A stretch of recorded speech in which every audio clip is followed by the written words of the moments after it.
My name is Kier Blake, and I'm in the Master's in Science for Environmental Policy and Sustainability Management program at the New School.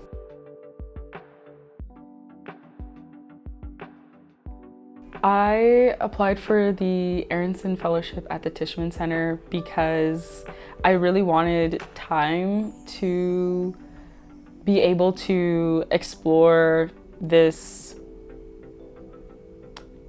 line of climate education and how it really was impacting a lot of movement building on the ground. Normally when I'm working in the nonprofit space, seeking grants that have to do with more relationship building rather than like impact, direct impact, is really hard to come by. And so the program was able to give me the opportunity to be able to explore these topics and be able to spend time at Camp McGeezy with Line 3 fighters, all the way to spending time creating public convergence events with different community members, and be able to kind of take the time to also reflect on how all of the threads of these different types of experiences tie together and how that can inform better and more critical climate education work.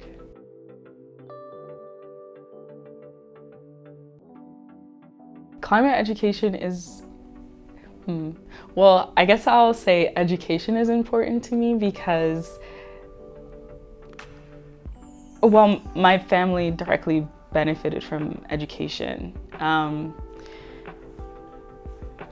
There are, some people in my family who, when they came to America, right, like certain jobs weren't open to them because of the fact that they didn't have, say, a degree or degree in this specific field, and things like that. And so I think my parents kind of instilled this value in education that I couldn't really put my finger on, but it was always there. And so I've always been organizing around education ever since I was in high school.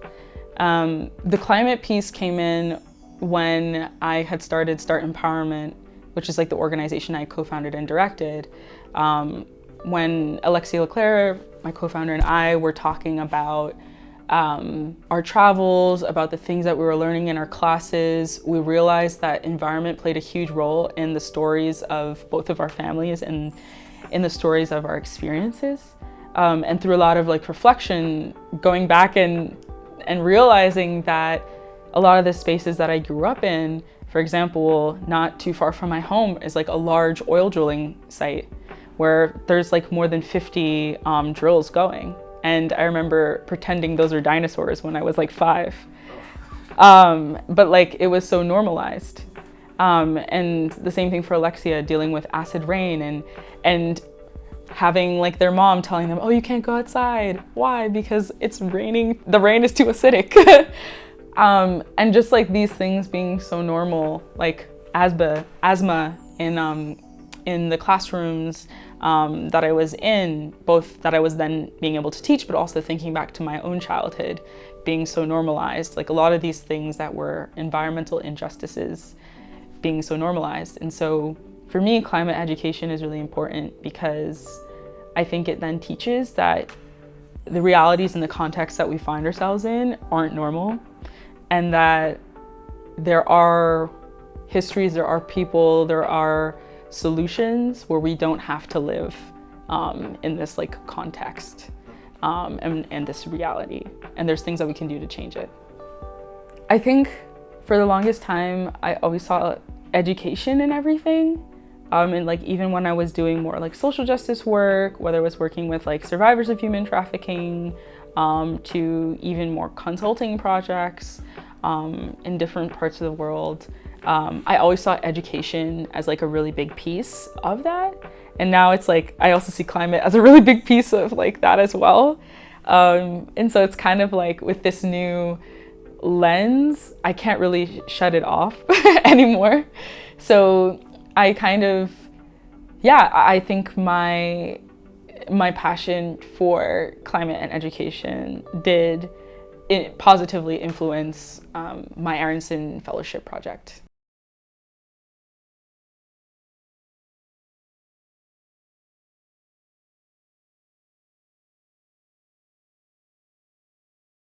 I found out about the Tishman Environment and Design Center through the work of my chair, Leonardo Figueroa Helland, who also is a faculty member for like the Tishman Environment and Design Center. That and the fact that the Tishman Center had the EJ Fellows program as well, which was a really remarkable program that I saw provided a lot of opportunities for movement builders and space for them to create. So I was really excited to see like the fellowship program. I met the partner of a student, Kaya Zhao, who was also a Tishman Fellow. Before I came to the new school. And they had a project called Cooperative Climate Futures, or CCF for short. And there was a lot of EPSM students that was a part of that group. And Leo was the faculty member that was like overseeing that project. And so I got to meet, members from the EPSM program. Also, I was somewhat like through the side introduced to Tishman through kind of some of the work that like Kaya was doing. And then also through that, I then was like, wow, this is a really amazing program. I do want to get a master's in environmental something. At that point, I didn't know what it was. And yeah, and then that's how I decided to apply. And this is actually the only program I applied to. My Aronson Fellowship project was to try and think through the beginnings of ways in which teachers could start to think critically beyond the traditional climate education approaches. So you might think of the United Nations Sustainable Development Goals. A lot of elementary school, middle school, high school teachers, even college teachers use these development goals within their work to talk about climate, especially on a global scale. Or you might think of where Alexia and I started, right, and where my climate education journey started with like recycling and polar bears and ice caps. But I kind of think that while there is a lot of value to these approaches and there's a lot of like visibility to these approaches, I also think that there is a critical element that is missing from these approaches when they're not dug into a little deeper about why are the ice caps melting? Why are the polar bears endangered due to a changing climate? Why is it that we recycle and still we're not able to reach this green future that we were promised when I was growing up, reducing, reusing, and recycling, right? I was doing that militantly. And so I think the biggest thing that I found was teachers really wanting some sort of guidance on frameworks and principles and ways in which they could start to push back on the institutional boundaries that also were set within them, to teach both to the standard, right? But then also to teach in a critical way. And so we've been trying to look at how climate can be taught in a standardized way, but still be taught in a way that is able to center Black, Indigenous, and Brown and other people of color's voices in the classroom. One of the highlights of the Aronson Fellowship was having time to speak to Brian. And I say that because I've always been really interested in placemaking and like spatial design, but through my studies, I've not really been able to delve into that. And so Brian was able to have me be a guest speaker for his public urban design class. And that was really, really lovely because I got to speak to a lot of students that were in architecture and urban planning and design, and talk a lot about how environmental justice intersects. And so through that, I was able to learn more like technical concepts. And through that, they were able to learn more like justice-oriented concepts. And then furthermore, we had also decided and discussed a little bit about having some of those new school students through his classes also support on some of the school implementation projects I'm doing in the Bronx. So I think, yeah, I think the Aronson Fellowship left a lot of room for future collaboration as well. I think a challenge with like the fellowship was like trying to balance like doing the work and then like the archival work. I think that was like one of the challenges, but other than that, I really I enjoyed it, and I think I was able to do a lot with like the learnings I was able to start building upon. And as I continue working, I'll like continue to share it with like the Tishman Center and stuff like that. I just want to preface that because I already established a lot of school connections and community partnership connections through Start Empowerment, which was the education nonprofit that I co-founded in 2019 with Alexia Leclerc, and operates at the nexus of climate education and environmental justice, kind of like infrastructure building and support work. The convergences were something that I had already kind of ideated in 2022, and I really loved it because we were able to get new school students involved, we were able to get other community groups involved, but I didn't like the fact that it was like still in a room. Yes, we were able to get people from different parts of the world, and it was still a beautiful experience, but I wanted something that felt a little bit more grounded and like creative and fun, but also created space for serious conversations and also a lot of like skill building as well. And so with the help of like the Aronson Fellowship, it like gave me the capacity to be able to like plan something that was at La Plaza Cultural Garden. That's not too far from here. It's in the Lower East Side. So it was in a beautiful outdoor space. Because it was in an outdoor space, we were able to welcome around 150 people per day. It was a 2-day event.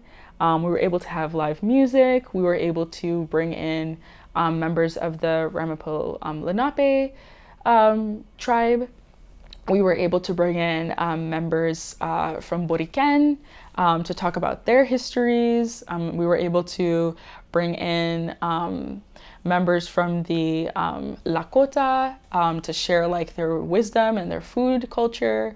And we were able to talk a lot about other types of political theory, such as degrowth, and ways that we can move forward collectively as a more knitted together movement that's not just focused on climate. Because I think climate education, while yes, climate is in front of education, it's still intersectional, and still climate is a symptom of the system that, you know, we all understand as like capitalism, colonialism, imperialism, all those isms.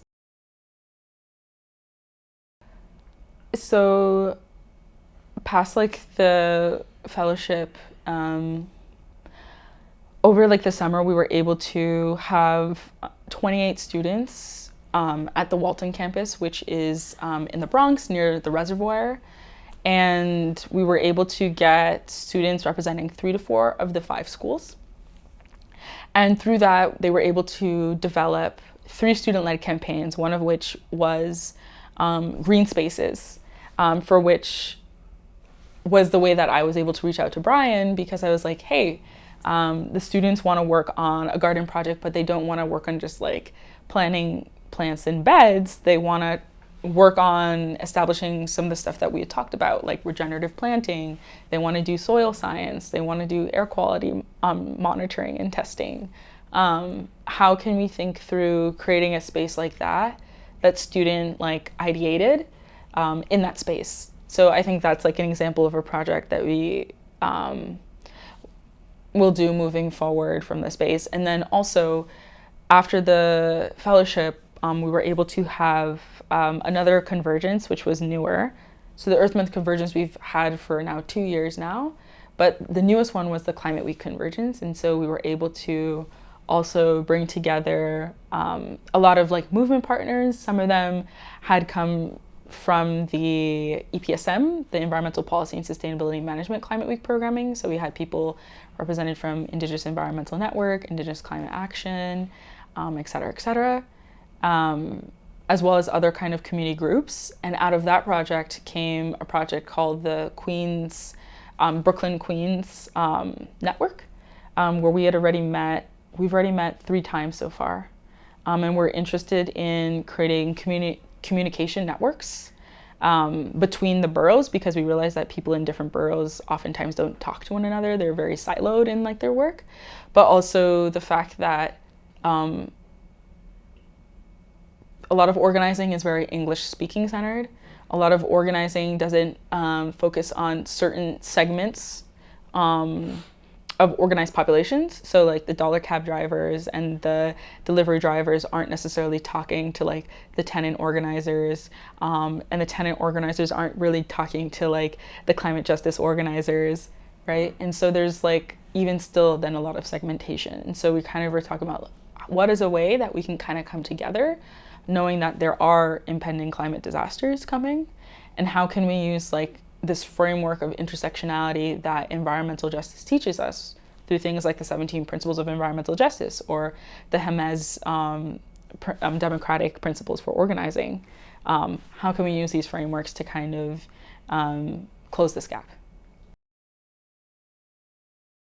Use the time to explore something that you've never really had the opportunity to before. I would say that the team is very, very open to looking at environmental, so it's an environment and design center, but looking at different approaches, not only to environmental topics, but to social justice topics, and supporting work that needs creativity and reflection, but may not necessarily be always supported by funders or foundations, and to really make the most of that time to be able to do the important work that you need to base build and create foundations for work that you can build off of post the fellowship. So don't feel afraid to kind of, you know, be a little silly, have fun with it, to kind of think outside of the box with like your project and use it as just kind of time to explore.